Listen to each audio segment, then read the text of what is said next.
panas. Dia panas. Be, jual ke mana be? Jual apa be? Jual nasi komo.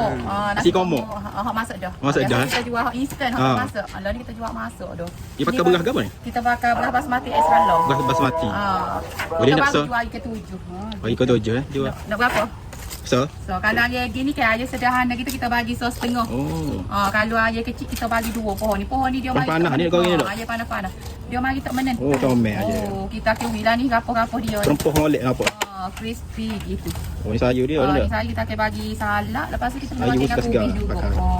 Gobi. Ya, kubi. Buku so ni berapa? Solapeya. Lapeya. Solapeya. Gobi. Kita bagi timun, makan Timun. dengan nasi komoknya.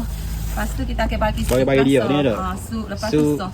Kalau Ada nak sos lebih dia. minta sos.